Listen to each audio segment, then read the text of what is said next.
I'm okay, thank you very much. Morning, everybody. Morning, Honorable Breitenbach. Mola, are you by the tree? It's raining in Cape Town. I hope you're not in Cape Town. If you're by the tree, you'll be in trouble. No, I'm in the Eastern Cape.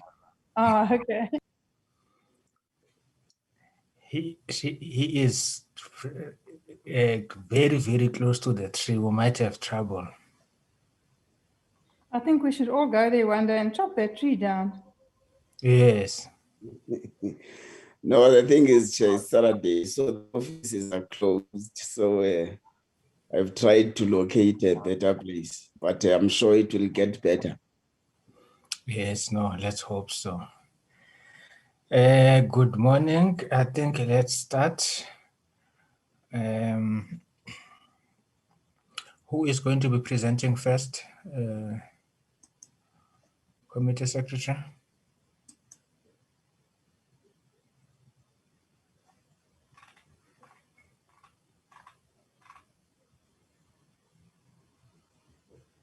Good morning, Mr. Chair. This is Henry speaking. May I make a proposal that the order of merit will be determined by the first letter of the surname. So, since I'm Dupree and Mr. Roberts is R, I think I should have the opportunity alphabetically to go first, but it's just a proposal. I agree, Mr. Dupree. Can you proceed?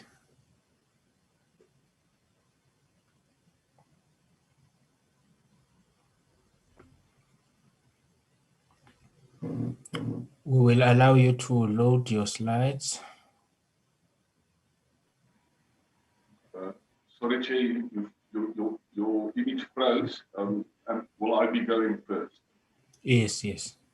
I said I agree with you that you should start. Thank you, Chair.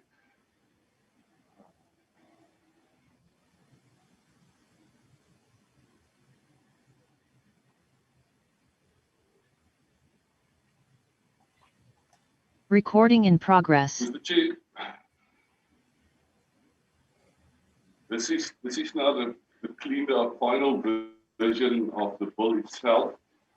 I don't know whether you would like me to take the committee through the bill, or should I just follow your instructions while you go through the bill and I ensure that the relevant clauses then are reflected on the screen. Can you ensure that the relevant clauses are reflected on the screen? If there's anything, I think members will raise their hand. Will do. Thank you very much, Chair. So we're looking at clause 1 now. Clause 2 is the purely consequential amendment. Clause 3 is the proposed amendment to Section 12 of the Principal Act dealing with incest. Clause 4, the new provision dealing with sexual intimidation. Clause 5, we've also discussed yesterday, or the committee discussed it yesterday. It's the amendments to the definition section of Chapter 6. There's the definition of a person who is vulnerable. And then also the definition of sexual offence. Clause 6.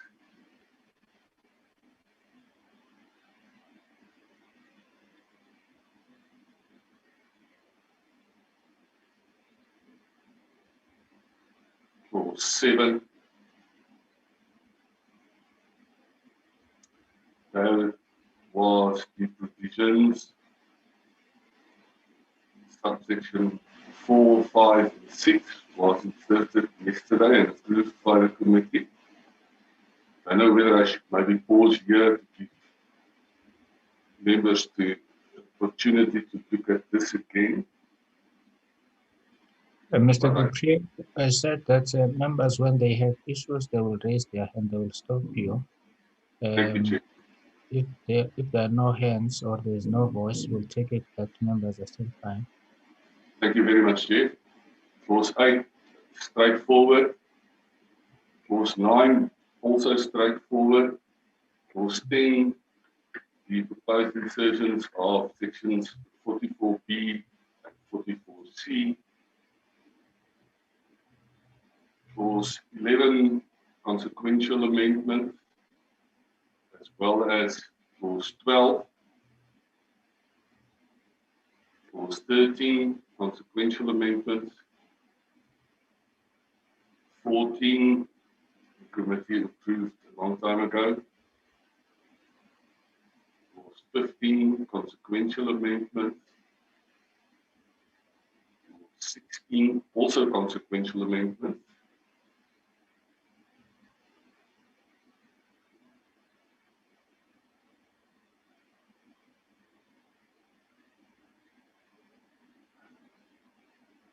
And then clause 17 deals with the removal of the particulars from the register. The proposed amendment to section 51 of the Principal Act.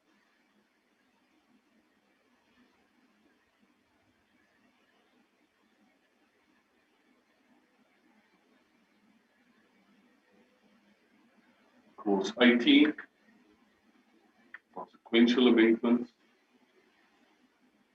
And clause 19 was also discussed on Wednesday and indicated to the committee how that was amended, primarily also the heading to section 54. Clause 20, consequential amendment, as well as clause 21. Clause 22 now then deals with the index to the Principal Act.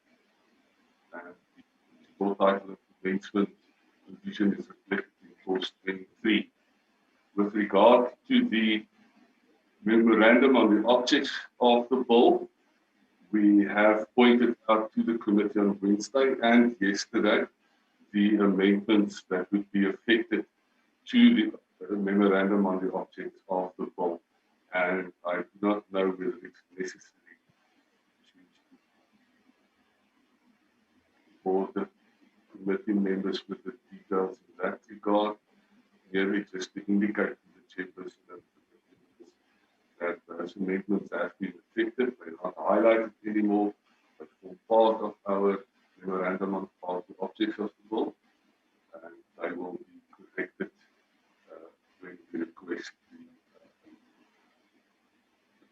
They will be corrected. Mr. Dupree, can you deal with your?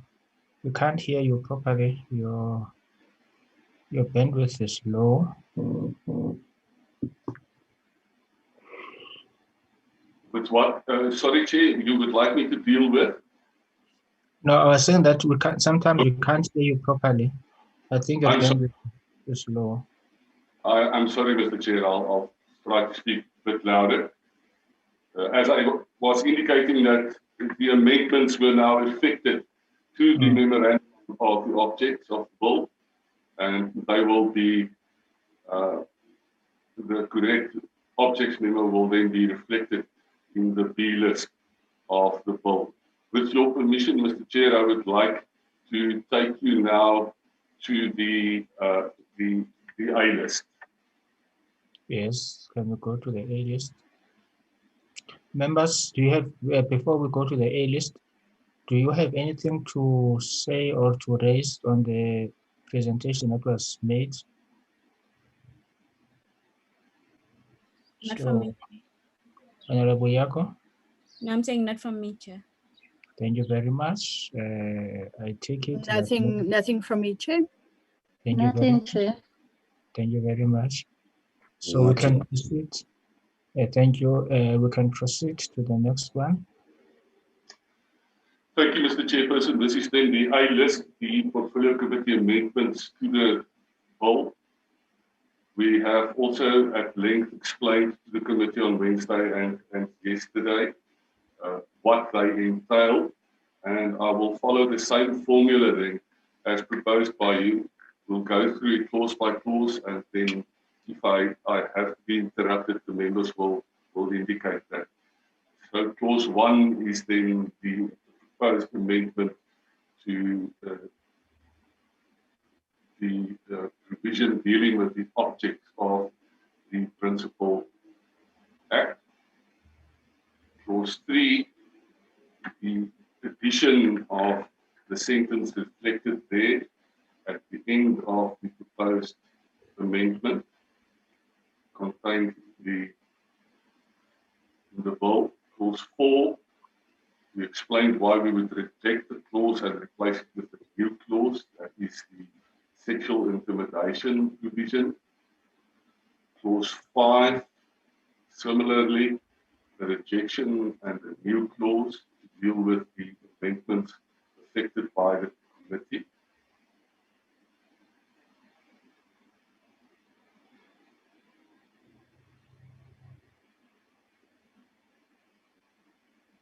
And then clause 7,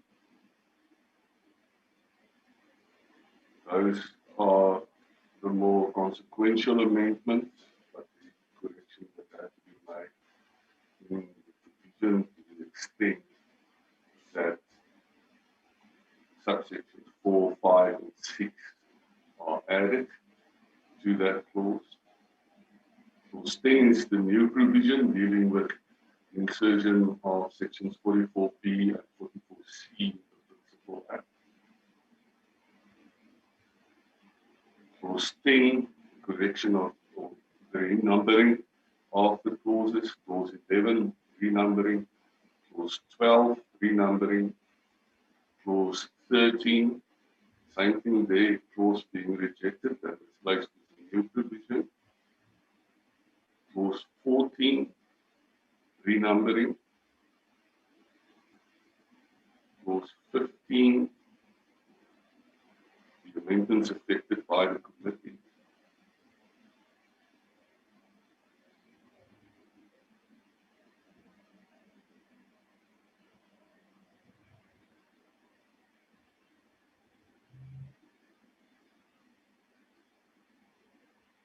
Clause 16 is a renumbering as well as the insertion of that provision in that clause, and also the amendment of subsection 4. Clause 17 renumbering, clause 18 also affecting the amendments inserted by the committee.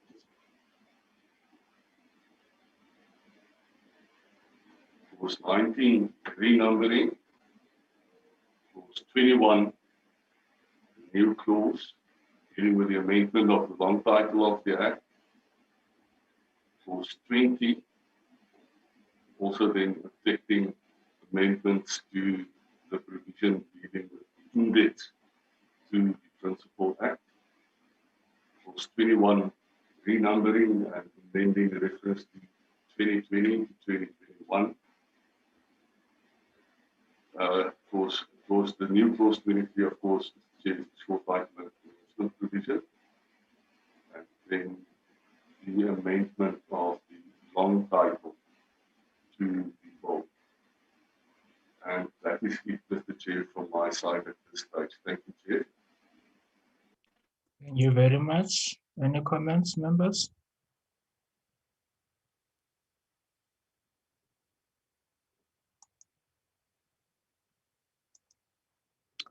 No None. comments. No comments. Thank you. Can I now put the bill with the memorandum? Is there a mover for the adoption of the bill as presented? Honorable Neva Drugen moves for the adoption of the bill and the memorandum as presented. Honorable Newbold Drachens move. Any seconder? Honorable Scott. Good morning.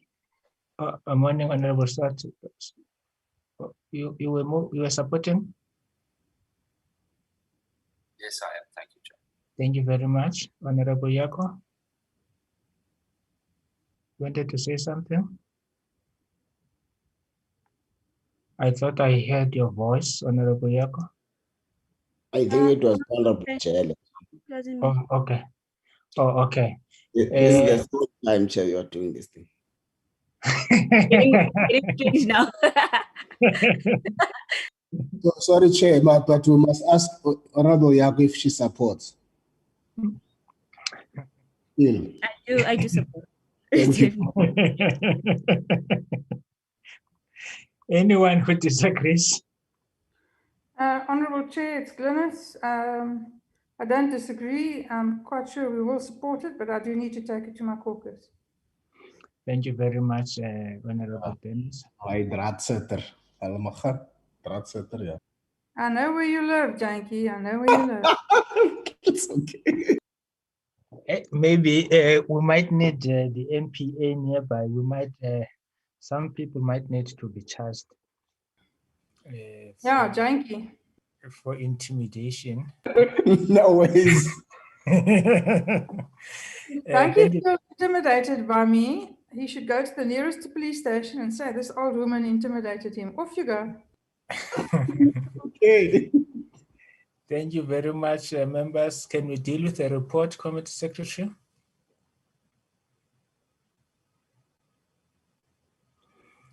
The committee report was circulated to members. It will be taken as read. Can we flight it? Mr. Hank, morning, check. Mr. Hank, can you unshare? Thanks.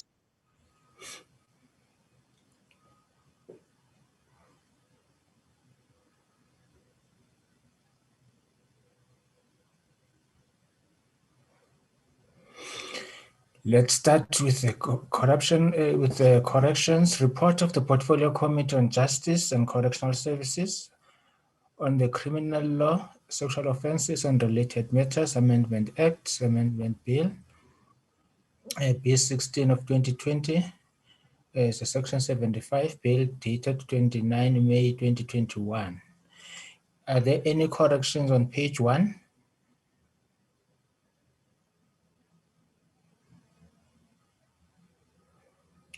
On page 2,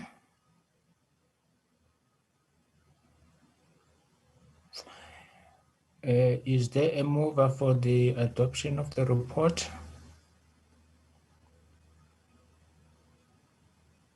Honourable Chair. Honourable Nibotraham. Chair, just before we move, did you say 29 May? Because the one that we received said 28 May. I'm just double checking. I think because it was yesterday.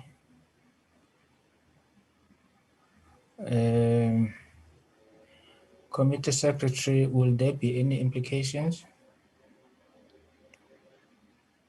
Chairperson, we are adopting the report today, so the date Yes. reflected on the report should be today.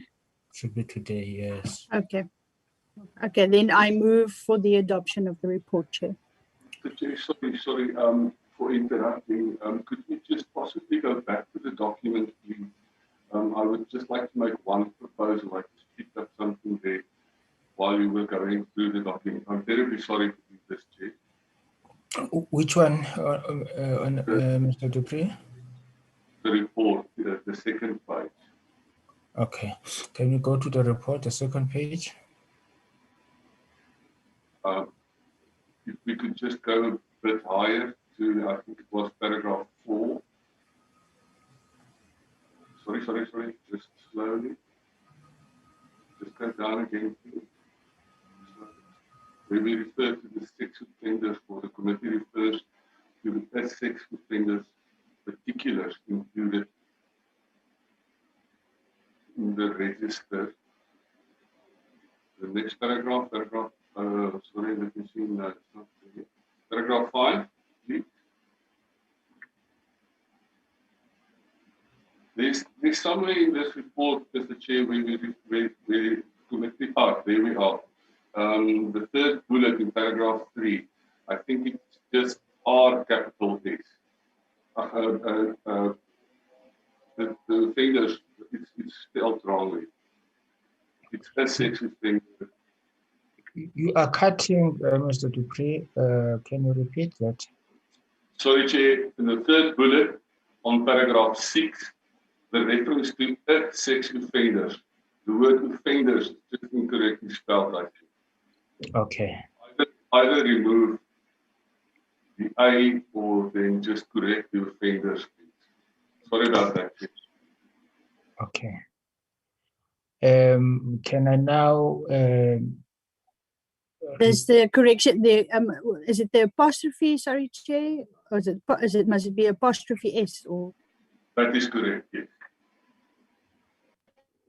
Thank you very much, Mr. Dupree and Honorable Nieuwoudt Drachen. Can I rephrase now the question? Is there any mover for the adoption of the report as corrected? Yes, Chair, Honorable Mayor Drachen moves for the adoption of the report as corrected.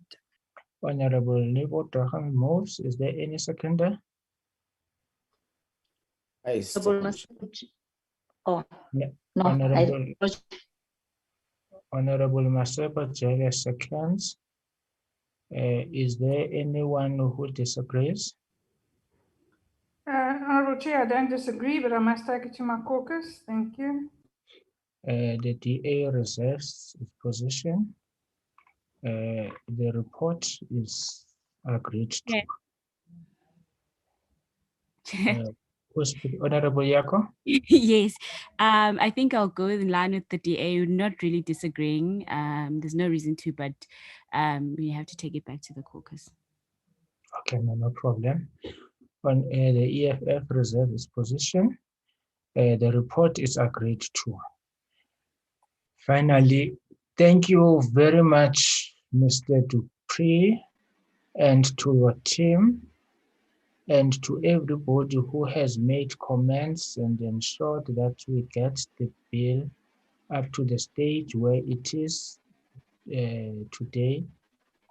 And to the honorable members who have really applied themselves diligently. We thank you very much. We hope that Mr. Dupree and your team, you will get bonuses. It's our hope.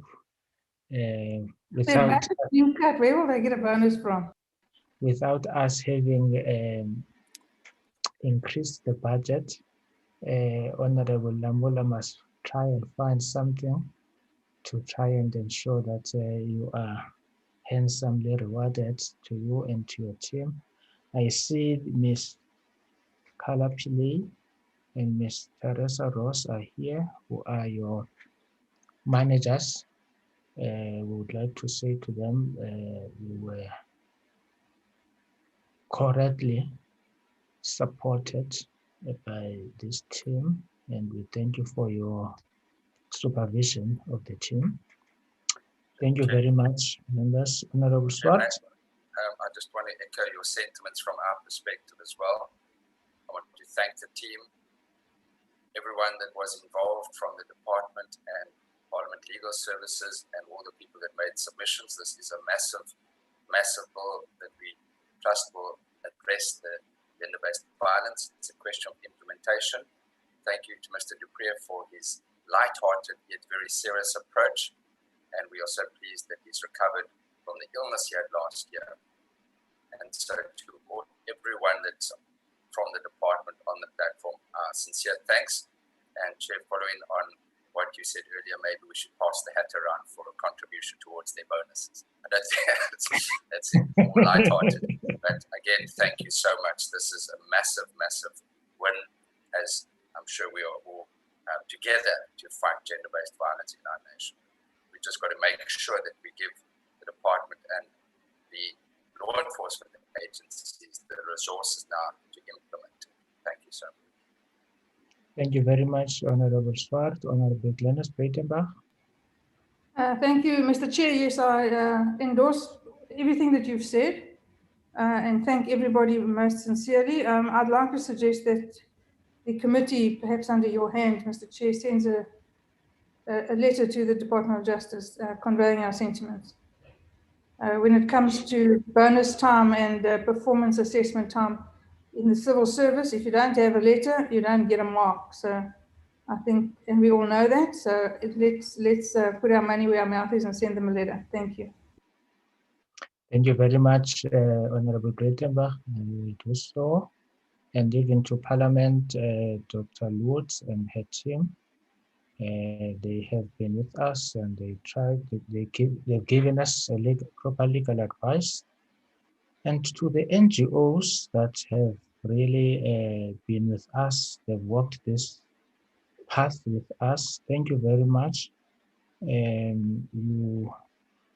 You have really made South Africa proud.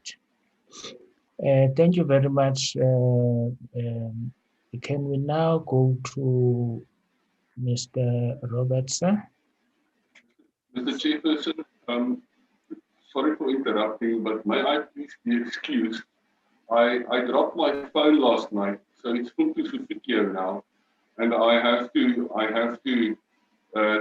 go and secure a new phone. Otherwise, I won't be able to communicate effectively. So I would appreciate if you would excuse me from attending the matter further, the meeting further, Chair. I'd actually prefer, Chair, if he stayed on. We like having him around. No, anything you ask, Honorable Dupree, the answer is yes. Anything you ask, especially after today. Thank you very much, Mr. Chairperson. So I will say goodbye to you and the members, and thank you very much for your kind assistance during this process. Please excuse me. Thank you very much. Thank you very much, Mr. Dupree.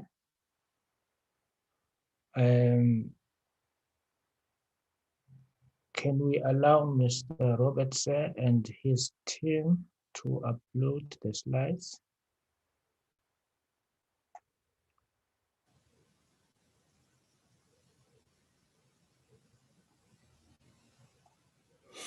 Good morning, Mr. Robertson, and to your team. Thank you, Mr. Chairperson. Going to start, first just to recap, there was certain redrafting that had to be done yesterday as a regard of proposals that were made by the committee. I'm going to go through the bill, which is redrafted by the committee, clause by clause. If there's something that I must address in detail, please stop me there. I will indicate the redrafts that were affected as a result of the bill. As indicated yesterday, the cover of the bill has changed to make provision for the bill as a redraft of the committee.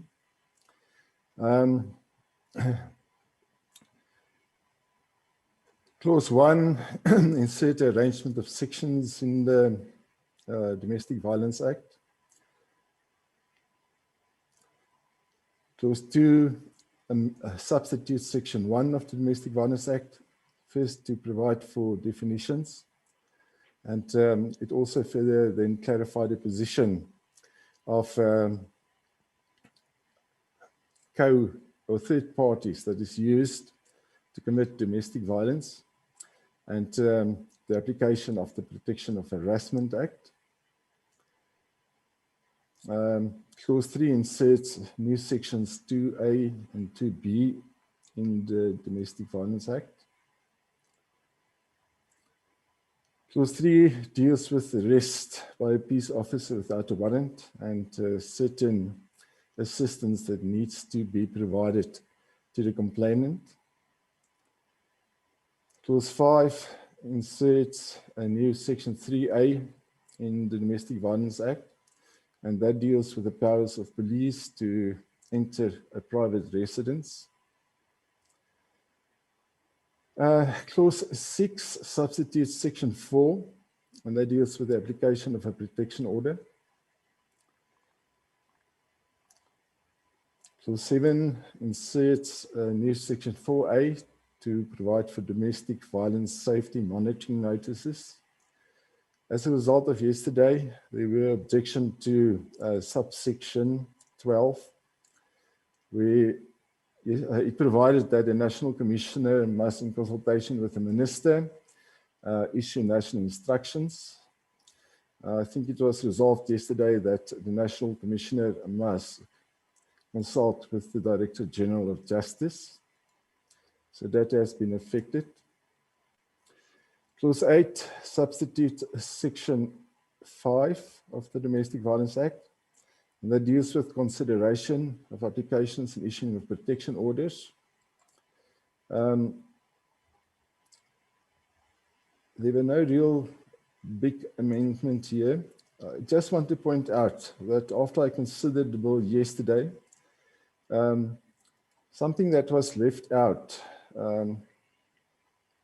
in that section is where domestic violence order is not issued by a court.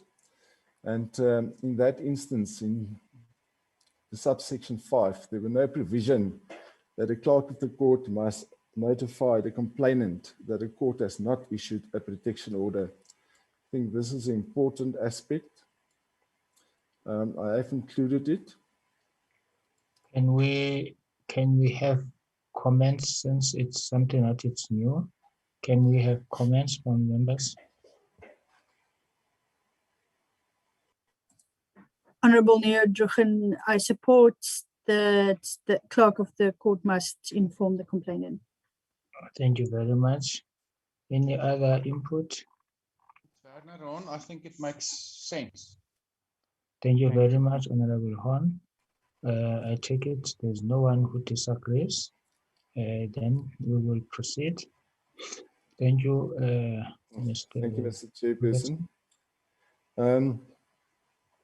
Clause 9 inserts section 5A, 5B, and 5C in the Domestic Violence Act. 5A deals with attendance of witnesses. 5B deals with the electronic repository. The electronic communication service providers obligations in terms of the Domestic Violence Act, where there is domestic violence committed by electronic communications. The proposed 5C of the bill deals with where there is more than one application for a protection order between parties, or where there is reciprocal orders in place. There were no amendments to that. Clause 10, substitute section 6 to provide for the issuing of a final protection order. There were no amendments to address there, except I think yesterday, clause 11 deals then with the integrated electronic repository, and it is inserted by a new section 6A. Clause 12 amend section 7. Yesterday, we did explain the substituted subsection 4, and there was an error from my side due to the fact that I referred to a subsection 5 in respect of the making available of information and the prohibition thereof, and the belts and braces provision to ensure that a court may issue a direction to limit the particulars that may be exposed during an inquiry. The correct reference should be subject to section 11. Sorry, it's not, that's a omission. I'll insert the word section 11. I'll correct it now and send it through to the committee. Can you do that, Mr. Roberts? Can you give you a minute to do that now? I cannot change it. Sorry, yes. Section 11. So section 11 deals then with confidentiality and orders of the court to ensure confidentiality. Sorry about the omission. Clause 13, amend section 8 of the Domestic Violence Act. And that deals, amongst others, with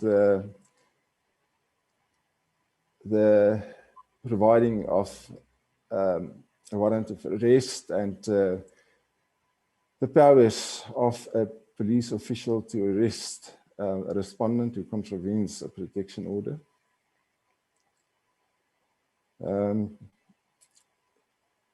Clause 14 substitutes section 9, and that deals with the seizure of weapons. There were no amendments there. Clause 15 amends section 10 of the Act. And there were no real inputs or any changes to that clause. Clause 16 amended section 11 of the Act. And that is the confidentiality provision in the Domestic Violence Act. Clause 17 amends section 12 of the Act to further provide for jurisdiction. There were no amendments there too. Clause 18 amends section 13 of the Act to further deals with service of documents. There were no amendments. Clause 19 substitute section 15 to deal with cost orders. Yesterday, there was a proposal that we must make provision that a respondent must be held accountable for cost incurred where electronic communication service provider provides assistance to a court in terms of the proposed section 5B. The redraft do provide for that, namely that where a court issue a final protection order in terms of section 6, it may make a cost order against the respondent, mainly to deal with B, C, and D. But on the other hand, it's my submission that we can include the service of any process that is takes place in terms of the Act under the same obligation of the respondent to bear the cost. I don't think there's a real objection to that, I hope. Due to the fact that the respondent is actually the guilty party and the service of process is in response of his conduct. So I'm going to stop there for comment. Yes. Members, can we have a comment? Honorable Breitenbach? Is it an old hand or a new hand? Old hand, sorry. Thank you. Thank you, Honorable Swart. It makes sense, Jay. I support that. I'm just wondering, from a drafting perspective, should one refer to, should one put C and D around, or do you, where you've got 5B7 and then you refer to 5B6 in the next paragraph? Is that, would one put them the other way around or not? Mr. Dupree? Mr. Roberts, from a drafting perspective. Sorry, Mr. Roberts. My apologies, Mr. Roberts. Thank you, Mr. Swart. Yes, it makes sense. I'll change it quickly. Thank you very much. Change it around.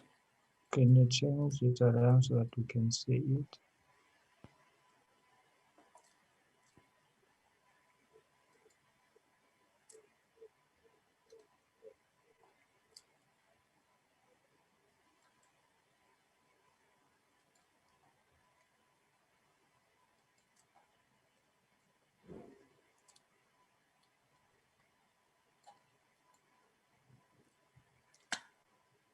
In the meantime, are there any further comments, members? I think, Chair, do you not then have to have an and between C and D? Or is that not drafting? I'm just... Oh, yeah, sorry, thanks. Thank you. I take it that after the corrections, members are fine. Thank you. We can proceed, Mr. Roberts. Thank you, Mr. Chairperson. Clause 20 substitutes section 16, provide for appeal and review. It's merely updating of legislation. Clause 21 amends section 17, and that deals with the offences in terms of the Act and the penalties the court may impose where a person contravenes the provisions of the Act. Clause 22 amends Section 18 of the Act, and that deals with obligations of the National Prosecuting Authority, as well as the instructions that the National Commissioner can issue to give effect to the Act. Clause 23 insert sections 18A and 18B in the Domestic Violence Act. Section 18A deals with directives that must be issued for the clerk of the court, and 18B deals with directives that must be issued by various other Director Generals to give effect to the provisions of the Act. Yesterday, I was requested to put in a statutory limitation to ensure that the directives and the regulations is implemented timelessly. I will deal with that later. There's a separate clause for that. Clause 24 amends Section 19 of the Act, which deals with the obligations of the Minister to make regulations to give effect to the Act. Clause 25 substitutes. Sorry, Chair, I know we're going through this quickly, but can I just go back to that reference of the directives to Parliament quickly?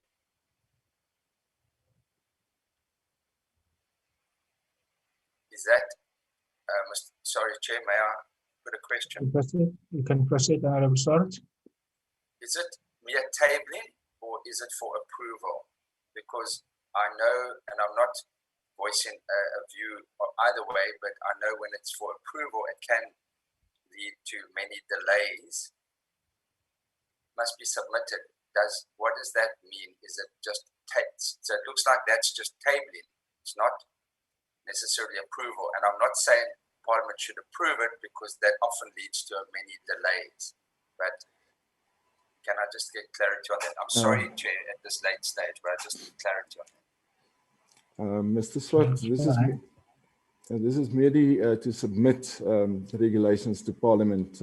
It doesn't amount to approval.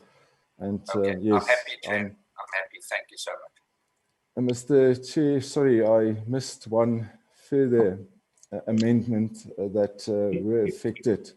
Before you go there, Mr. Robertson, I think it's a serious point that Honourable Swart was raising. Usually, Parliament, it's one of the decisions that it must make. Are we happy with the fact that it must just be submitted? Because it's one of the serious decisions to make. Do I take it that members agree that it must just be submitted? Chair, Swart, the balance that sorry, Chair, do you recognize me? Yes. The balance is whether regulations would, whether it would delay the implementation of the Act should Parliament not approve it. That and given the urgency of the matter, it could be that given that we are now sitting with very limited Parliament sittings going forward for this year, it could delay it. But I do understand the point that you make that normally Parliament, when it comes to regulations, and these are under subsection 1, it could be that members think that we do need to approve it, but it could result in a delay. That's the conundrum that we are basically in.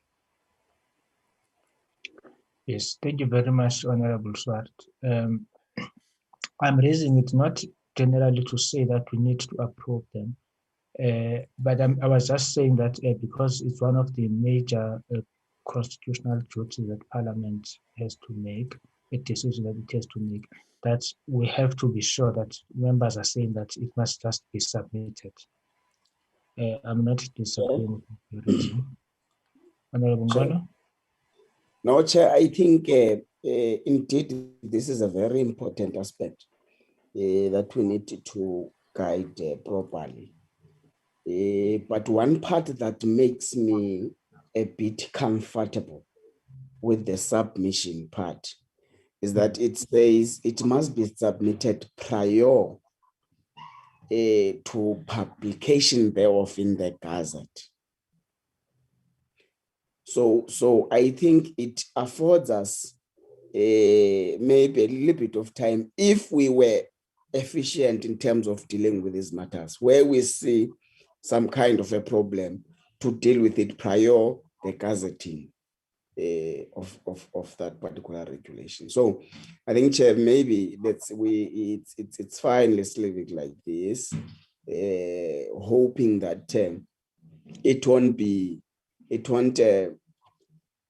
delay the implementation of this very important thing.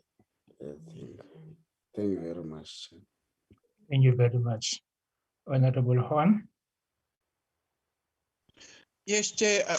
The difficulty with only placing an obligation to submit to Parliament prior to promulgation or publication is, of course, that it doesn't define the role Parliament is to play.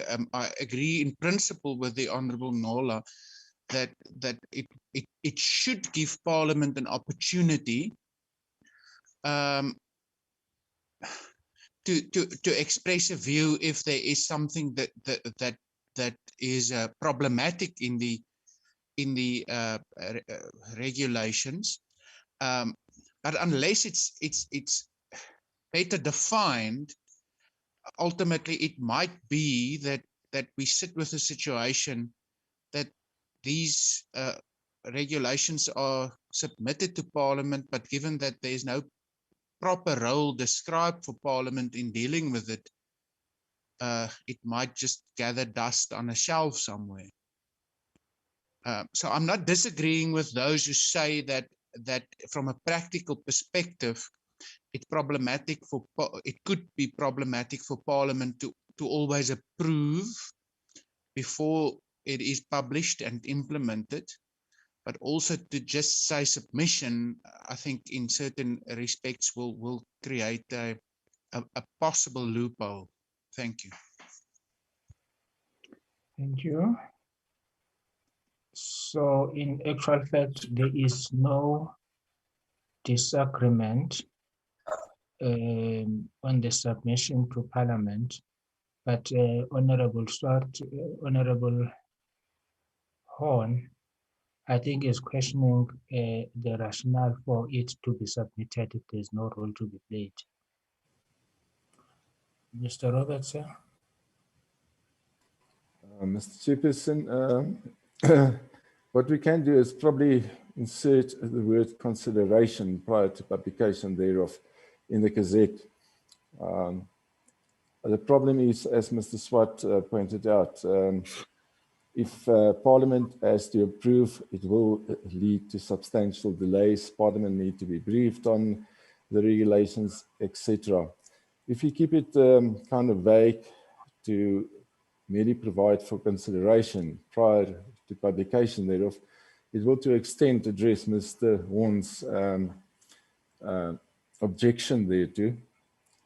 But again, it doesn't actually prescribe what Parliament must do in respect thereof, but it can probably address the objection of Mr. Horn.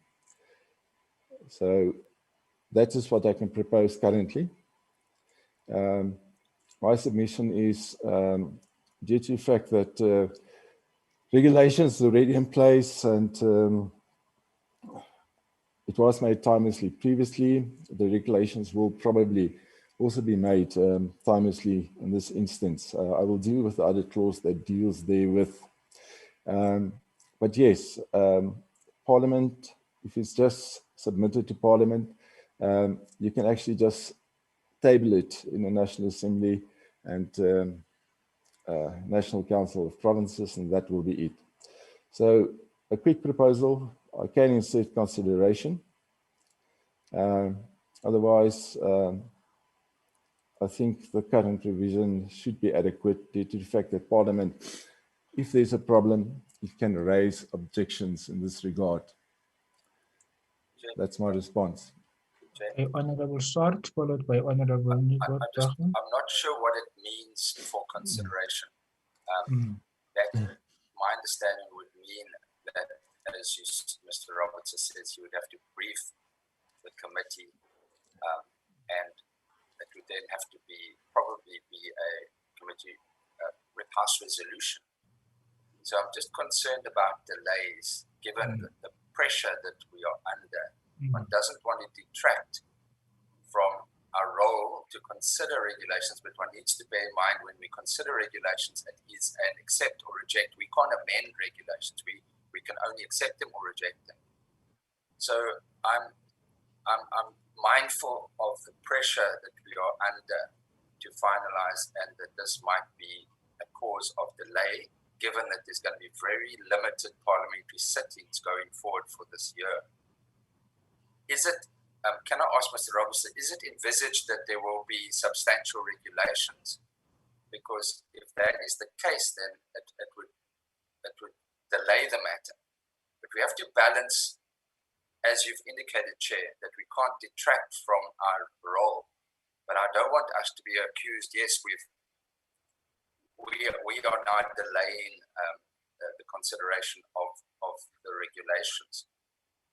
I need clarity. Firstly, is this the only reference to regulations going to Parliament? And then secondly, if it's submitted to Parliament prior to publication, surely we can look at it at that stage prior to publication, not formally, but just to consider what is the content.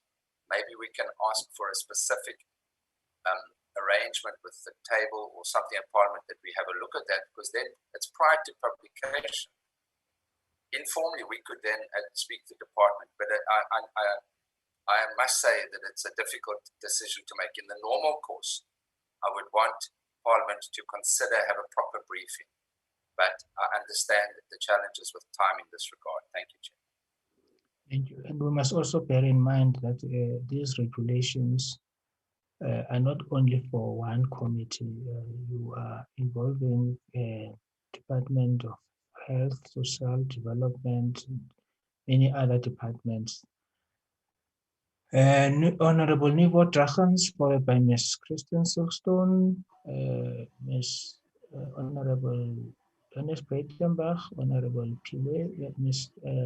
Kaya Pile, Honorable Horn, in that order. Honorable Drachen. Thank you, Chair. And thank you to the other colleagues in this discussion. The wording that's there, submitted to Parliament for consideration prior to publication. So the publication waits for Parliament to consider, is my understanding. So I would agree, I would theoretically agree with it, but you know, as it stands now, publication still can't proceed and the process can't proceed because we'd still be waiting. It would still have to wait for Parliament to consider it, and then like the limited number of sittings that we have, it could be a problem. So I think perhaps somewhere, you know, we might have to add at the first sitting of Parliament, you know, if it's even possible, to say must be considered the first meeting of Parliament or something like that, but just to circumvent that delay. Thank you, Chair. Thank you very much. Ms. Silkstone. I just want to say that in the past I've seen,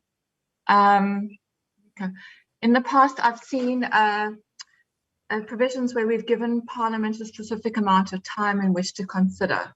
So that might be a way of balancing out the because it's also about consideration and report. So to report on it. So if we give Parliament, say, 3 months or 3 months and then it's deemed approved, or 6 months and it's deemed approved, it gives us, it's a bit of a middle ground between just consideration and before publication and the problem around delay. That was just my suggestion. Thank you very much, Ms. Silkstone. Ms. Honorable Breitenbach. Thank you, Mr. Chair. Yeah, I like the suggestion by Christine. I'm just think we should be mindful of not deviating from proper process for this one particular matter and then creating a dangerous precedent. We should just bear that in mind. But I do like Christine's suggestion. Thank you, Mr. Chair. Thank you very much, Ms. Pillay.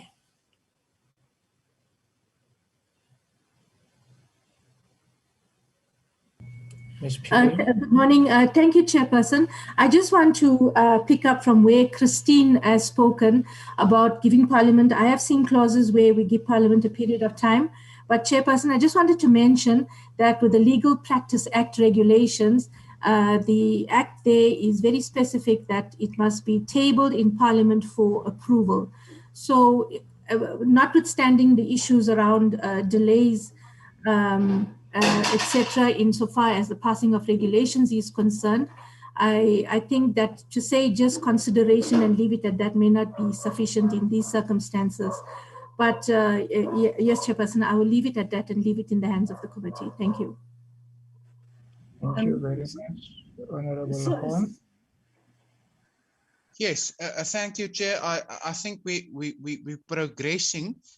I also just wanted to, unless I misunderstood the feedback yesterday in response to the comments made that we will be having very few sitting days for the rest of the year due to the local government elections, most probably.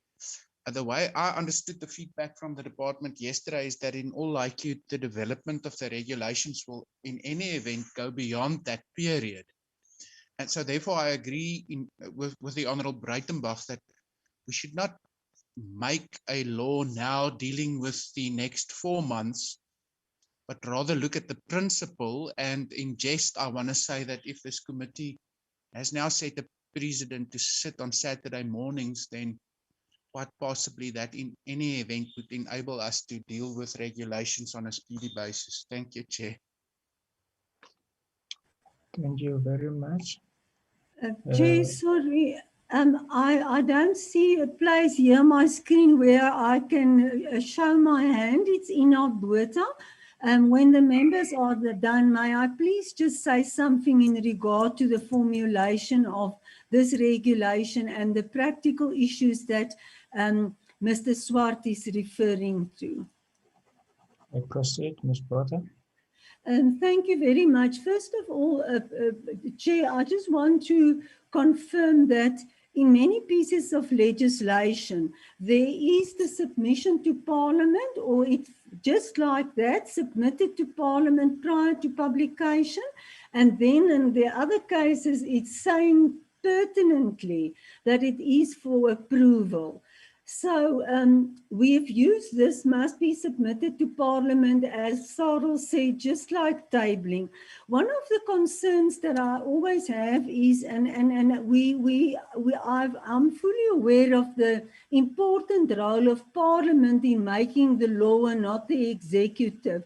But what happens sometimes, and you may recall, I think it was about 3 years ago, in the Child Justice Act, you can't change a regulation without getting the approval of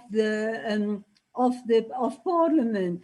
And if we go that route for approval, then what happened in that instance, it was a technical amendment.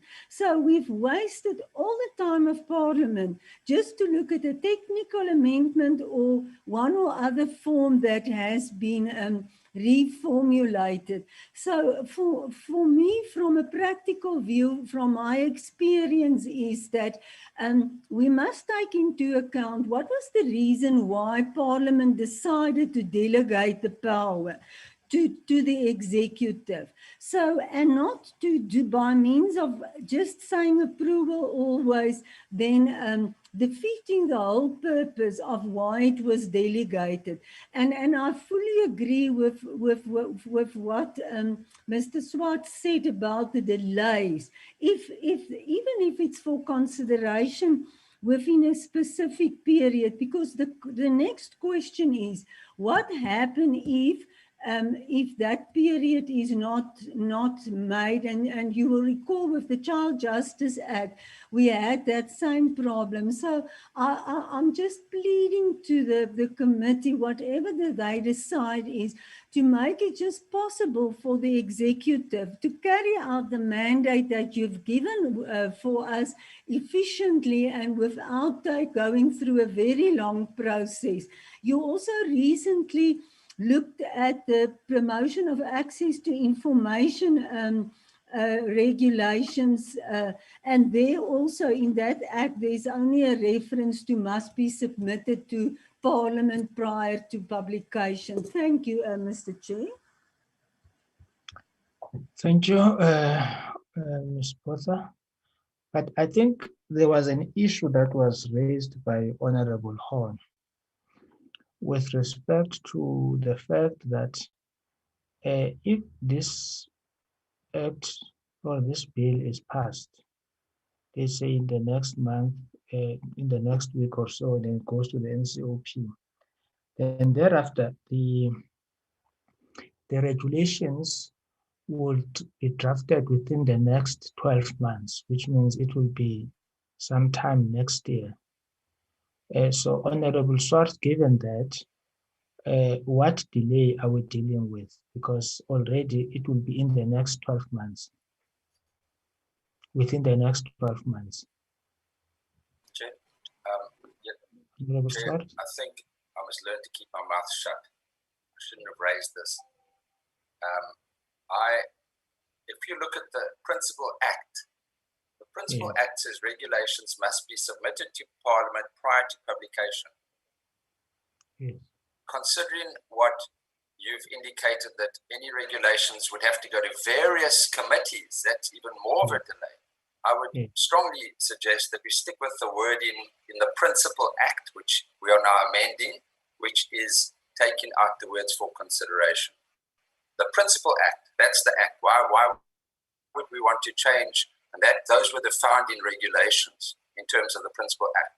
So I've just checked the Principal Act, and it doesn't have the words consideration. So I think it would be remove the delays and we'd be consistent with the Principal Act. If we felt so strongly when the Act was passed, when we've drafted initial regulations, then we would have said tabled with Parliament. But at that stage, we just said submitted to Parliament. And I would think we need to be consistent with the regulations. Thank you, Chair. Thank you very much. Honorable Nibot Rohan, is that an old hand or a new hand? An old hand, Chair, apologies. Thank you. Honorable Horn, is that an old hand or a new hand? Apologies, Chair, it is a new hand, in fact. Yes. Yeah, look, I hear what Mrs. Botha and Mr. Swart says. I just want to point out that there's also then in instances like that another side of the coin that should be considered by us. And that is to consider placing an obligation on the executive to develop the regulations within a specific time period. We know from experience that... Sorry, Chair, I didn't hear that. Was there an interruption? No, there was no interruption. Maybe Honorable Swart, maybe Honorable Horn, can you start from the beginning? From the beginning, yes, I can, Chair. Yeah, no, what I was saying is that I taking on board what Mrs. Botha and Mr. Swart says. I'm just saying that there's another side of the story we must just then consider, talking about the role of Parliament. And that possibly then has more to do with oversight functions. If you, for a moment, step back and say, then we delegate our authority to make regulations, subsidiary law to the executive. And that is that we then must consider placing an obligation on the executive to ensure that the regulations, the first set in any event, be tabled within a specific time period. Because we know from experience that sometimes we have passed laws and then the regulations doesn't follow very soon. I mean, that as it is, we've passed amendments to the maintenance Act some years ago, which is still not operationalized. And I see Mr. De Pre has now flighted the 12-month period there. Yeah, I now recall that we have in fact considered that, so that I think would address my fears. Yes, maybe Chair, in conclusion, I don't think this should be something that preclude us from finalization. In that sense, I agree strongly with the Honourable Swart. I just think as a matter of principle, this committee must going forward consider the whole issue of delegating legislative authority to the executive. The way I've understood it always is that if it goes about operationalizing the law, then it's all well and fine. But if it goes beyond that, it is something that where Parliament itself should be involved, and at least possibly through the obligation to submit to us, we should then see our obligation as one looking at whether the regulations merely operationalize or whether it goes beyond that. Thank you, Chair. Thank you, Chair. Do I understand you correctly, Honorable Horn, you to be saying that given the fact that you have now realized that there is a time frame that you agree with submission to Parliament prior to publication thereof in the Gazette? What Honorable Swart was saying. Yeah, look, in principle, I don't like it, but for the sake of progress, I think I can live with it. I don't know what others feel who have also felt that Parliament should approve. Thank you. Thank you very much. Is there any member who is of a different opinion or of a different view now? Because I think we have Honorable Ngola, Honorable Libot Drachen, who were in support of what Honorable Swart was saying.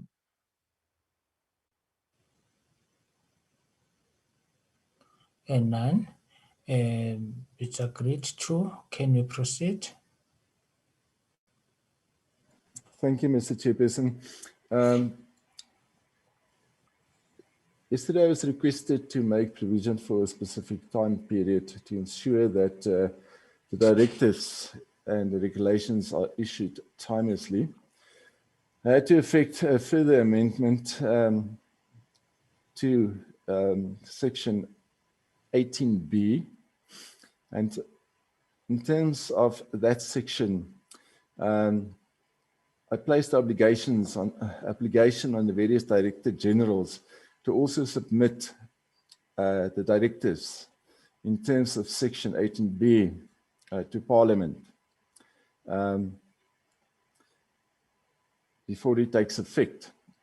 And effect is usually the current laws provide that they may make directives and it must be published in the Gazette. So this subsection 3 was added to 18B to facilitate the time limit obligation, which I will deal with later on. I must refer to 18A. There's already such an obligation on the minister, who must submit directives that deals with clerks of the court to Parliament before it takes effect. So it's my submission that a similar provision, in other words, the proposed subsection 3, is necessary to be added to section 18B. I'm going to stop there.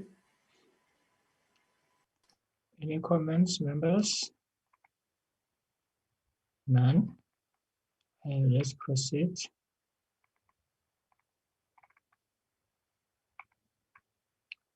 Proceed, Mr. Robertson. Sorry, Mr. Chairperson, I've got network problems.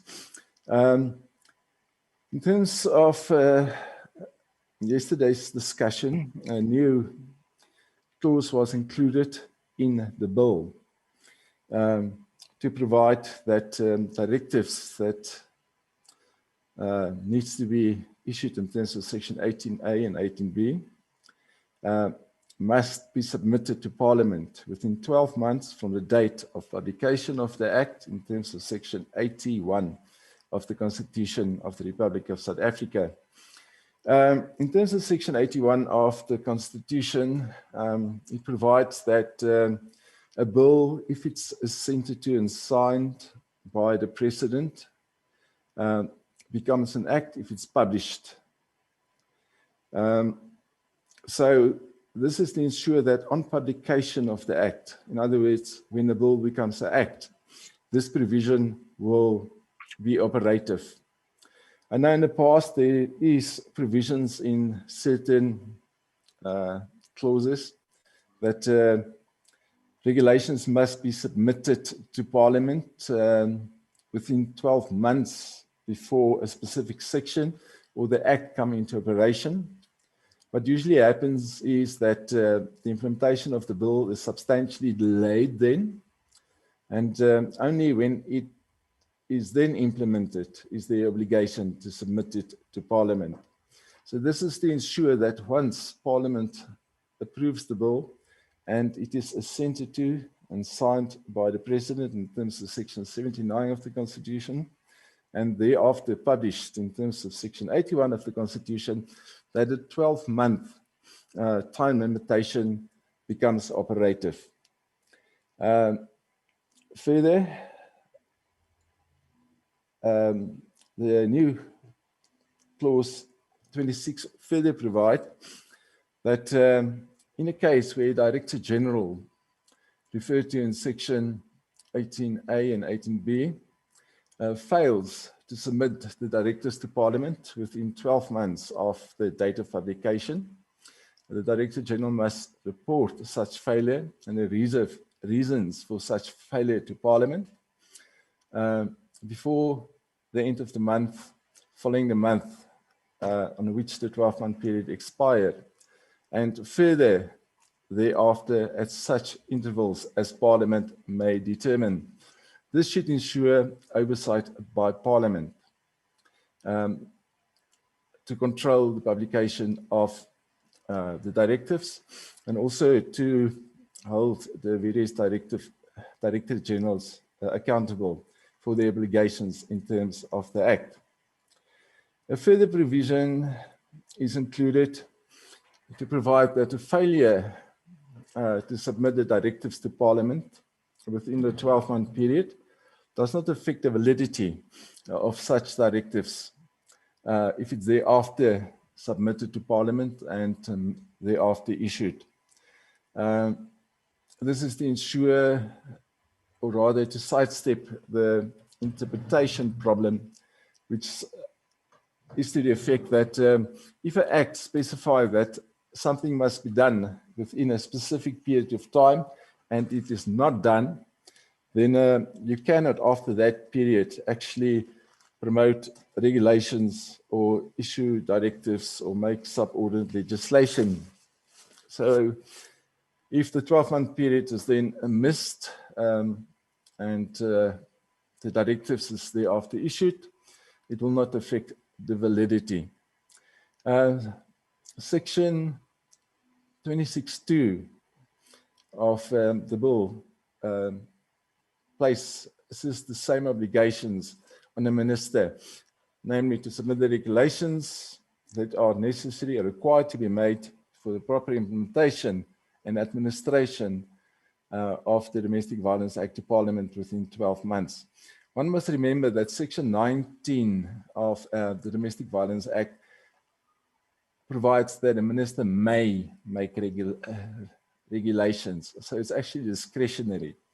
And what's usually argued in such an instance is that it was not necessary at such a time to make the regulations.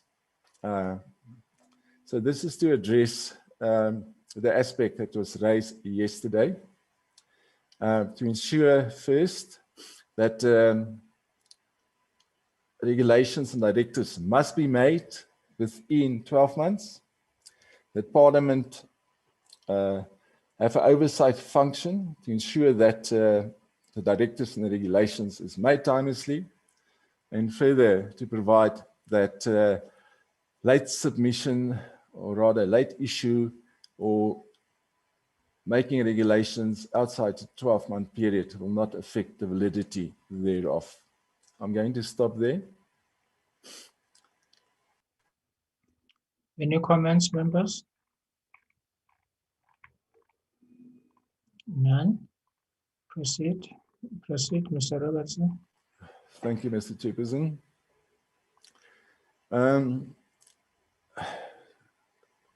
Clause 27 deals with the short title and commencement. That has been redrafted. The main change to that is to ensure that Section 26 comes into operation on the date of publication of the Act in terms of the Constitution. And the remainder of the Act will be put in operation by a proclamation in the Gazette.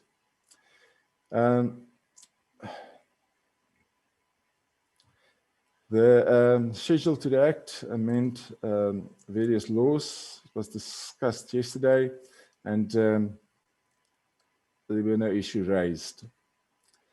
So that is the end of the Act. Thank you. Mr. Roberts, just before you proceed, can we have a 2 minutes comfort break, members?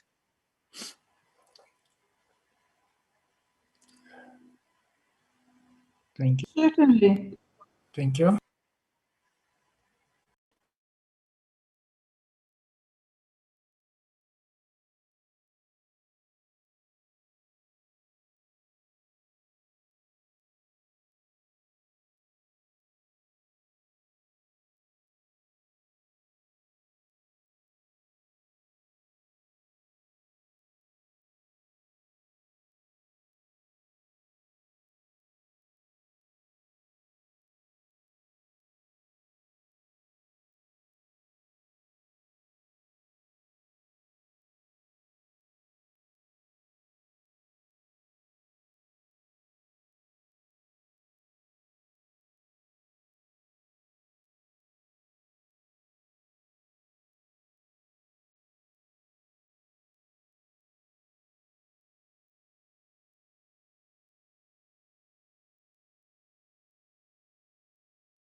Thank you very much, members. Can we proceed?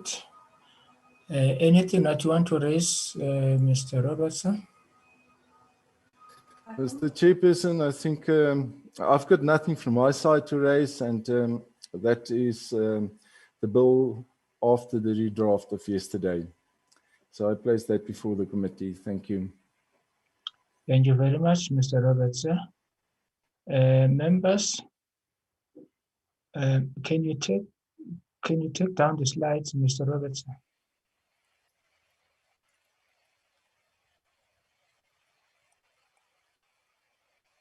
Mr. Chairperson, I'm trying my best. You wanted to not to share.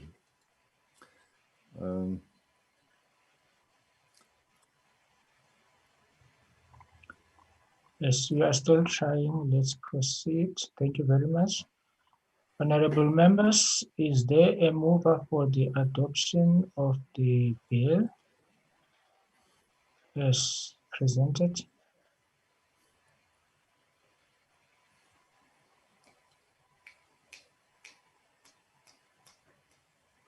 Yes, Chair. I move for the adoption of the bill as presented. Thank you.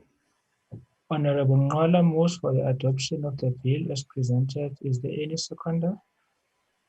I second, Chair. Honorable Nomathemba Maseko Jele seconds. Anyone who disagrees? Honorable Chair, I don't disagree, but we must take it to our caucus. The DA reserves its position. Chair. Chair. Honorable Yako. Thank you very much, Chair. I just want to say that it's been such a pleasure to work with the committee members. I know I'm new. I have no objections, but I cannot say that we approve or we accept. It's just that I need to take it to the caucus. But really, there's been so much work done, and I'm very happy to have been a part of the team. Thank you very much, Honorable Yako. The EFF reserves its position. Honorable Swart. Chair, yes, Chair, I just need to, there's been a lot of late amendments I just need to go through. There's no reason why I should, and also just submit it. But just allow us that opportunity, Chair. Thank you so much. Thank you very much. The bill is approved with all the reservations that have been made by parties. We still have to consult with their caucuses, and Honorable Swart still wants an opportunity to go through the bill the last time, but he generally has no principal objections to the bill. The bill is agreed to. Let's hope they persuade their parties, Chair. Let's hope they all persuade their caucuses. This is a very good bill. Let's hope so. You go and do the same.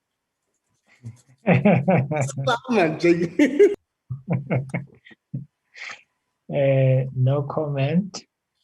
Can we deal with the report? The report was circulated to members. It will be taken as read. Can we flag the report? Thank you very much. The reports of the Portfolio Committee on Justice and Correctional Services on the Domestic Violence Amendment Bill, B20 of 2020, National Assembly, Section 25, Section 75, sorry. I think I'm much more influenced by Honorable Breitenbach, who sits on the Section 25. Section 75, dated 29 May 2021. Are there any corrections on page 1?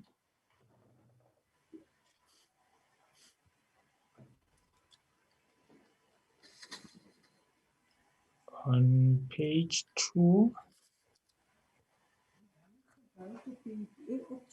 Ja, is nie nodig nie, dis 'n komitiebil.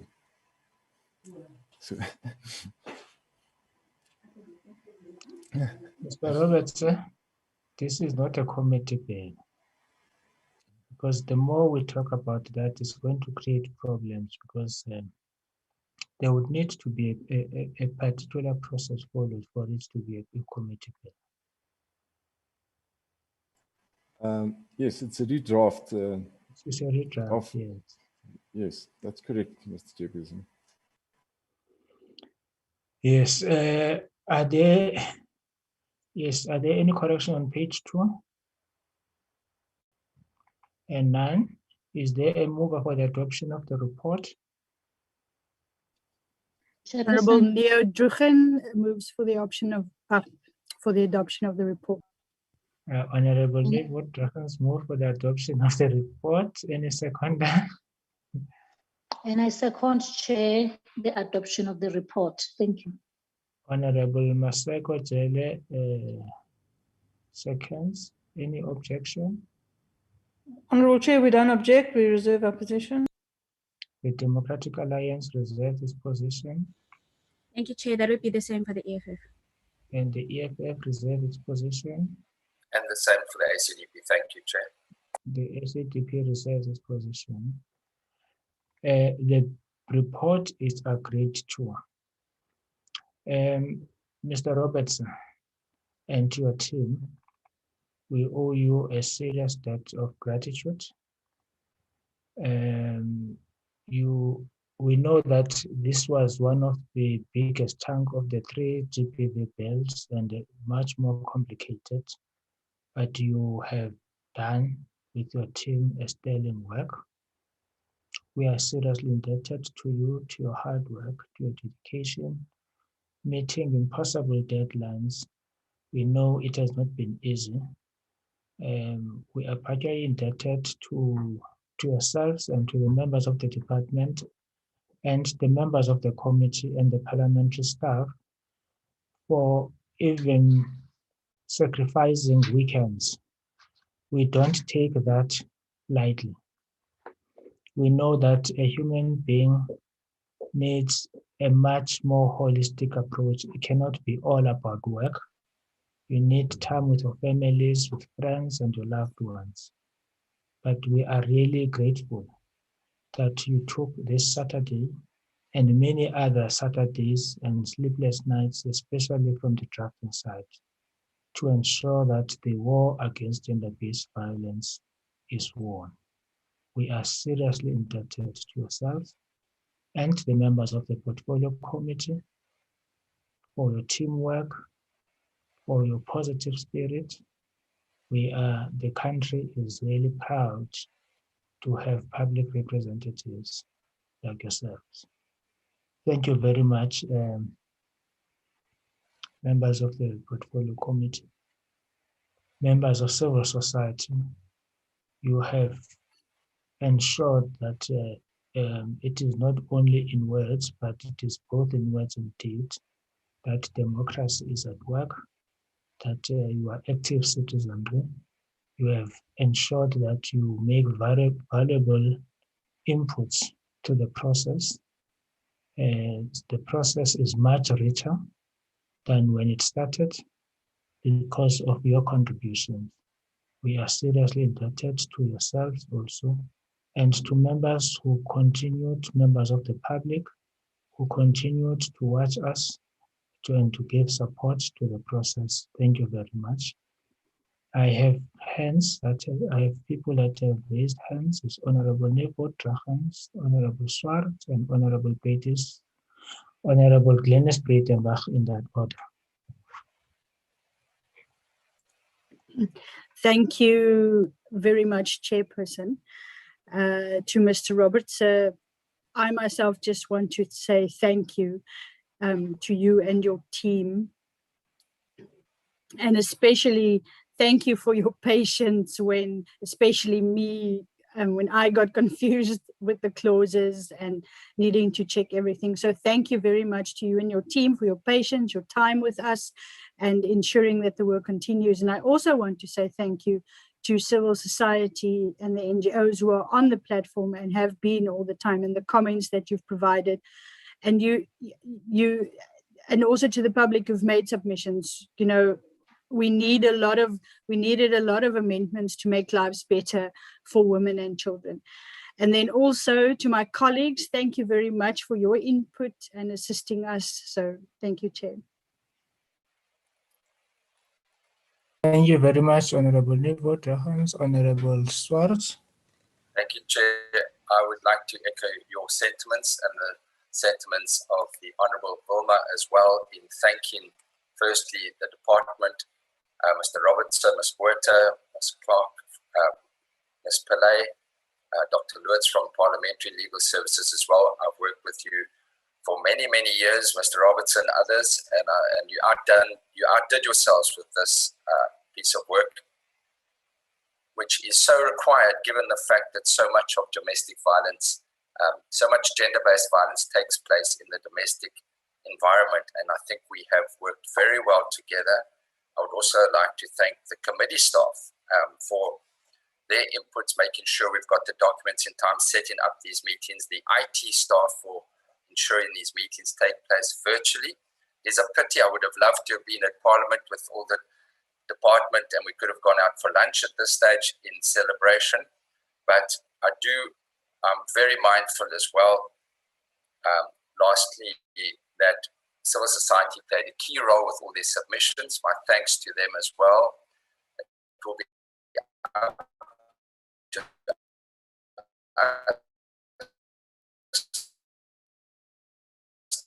ensure that this bill is Honorable properly Swart, implemented. The role of Honorable Jackie Mofokeng.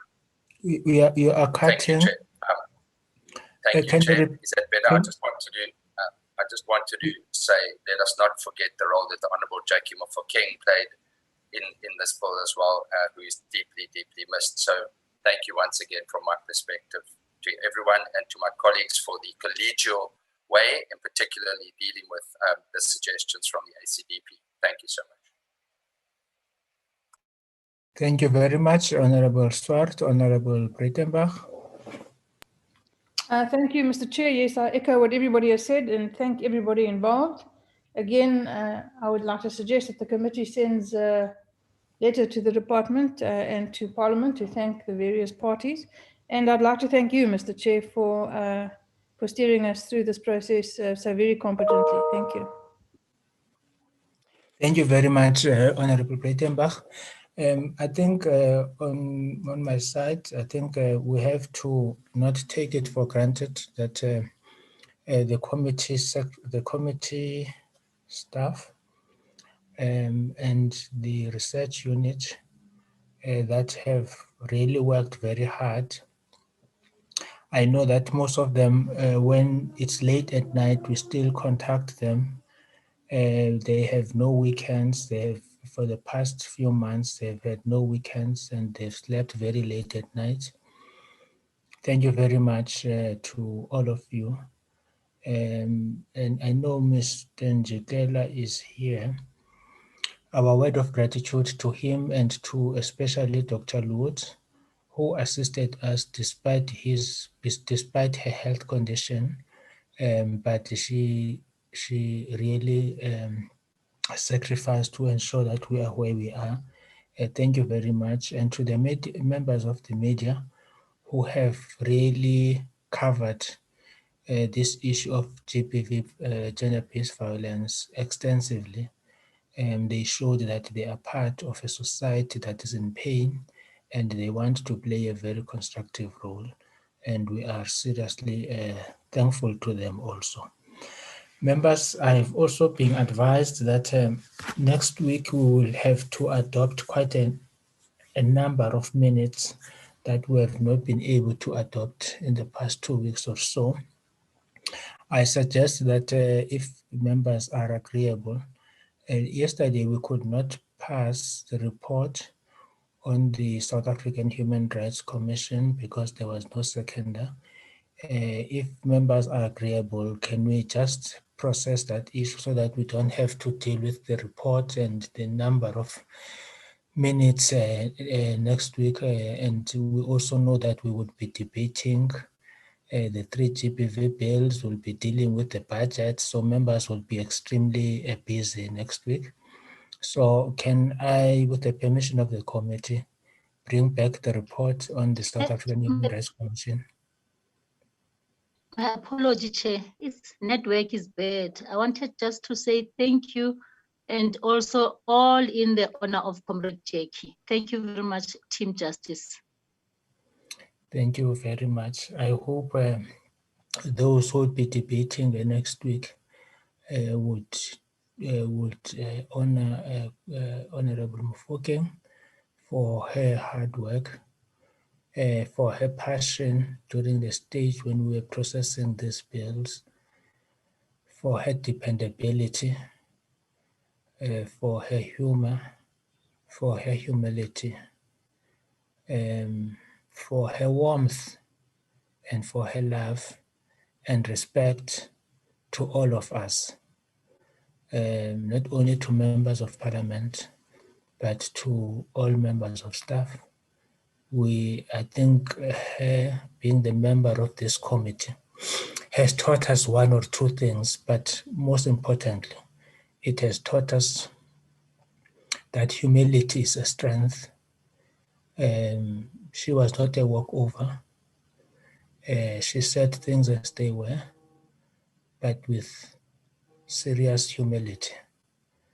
I think in her honor, we'll be passing the 3 GBV bills, and also in honor of the late Honorable Mohammed, who started the process of these GBV bills, who laid the foundation, and Honorable Mfokeng took over from that with the assistance of all other members. I think when we debate, we will be honoring the 2 honorable members who departed during the course of us processing these bills. Members, Honorable Petenbach, is it an old hand or a new hand? In both respects, it's an old hand, Mr. Chair. Thank you very much. Can I have, the report was already dealt with. Can I have the mover for the adoption of the report on the South African Human Rights Commission? Honorable Chair, I moved previously and I move again for the adoption of the report. Thank you. Honorable Nivot Trachans, move for the adoption of the report. Is there any seconder? Oh, yes, we second that now. Stand down. Yes. Second. Honorable Janji seconds. Is there any objection? But Yes, does good Honorable have standing to second, Chair? Sorry, Can Honorable still Hon, can you second, repeat? Governor. You can guide you know. I don't think he can second. He has the status of a presiding officer now. He must stay neutral. Can you repeat that, Honorable Horn? There is some echo here. I can't hear you properly. No, I say the Honorable Janki has the status of presiding officer now. He must stay neutral in all these affairs. He can't say. I hear you, Berna. I hear you, Berna. Honorable Chair, Janky isn't a voting member of this committee, is he? Isn't he just a Nochschlepper? No, members, you cannot take his rights away. In Honorable Janji seconds. Anyone who objects? We reserve our position, Mr. Chair. The DA reserves its position. Honorable Swart? We reserve our position. Thank you, Chair. Yes, the ACDP reserves its positions also. The EFF?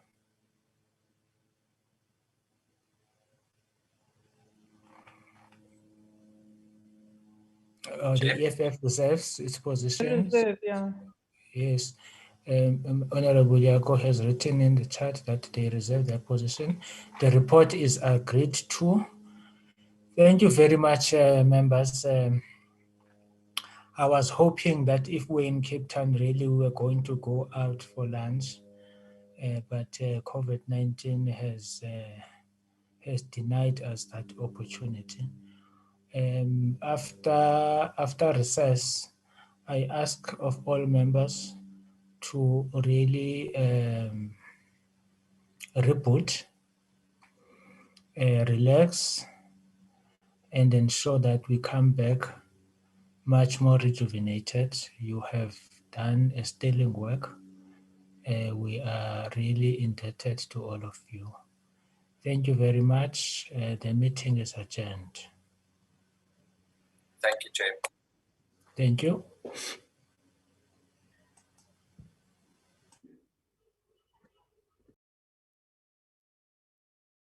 Recording stopped.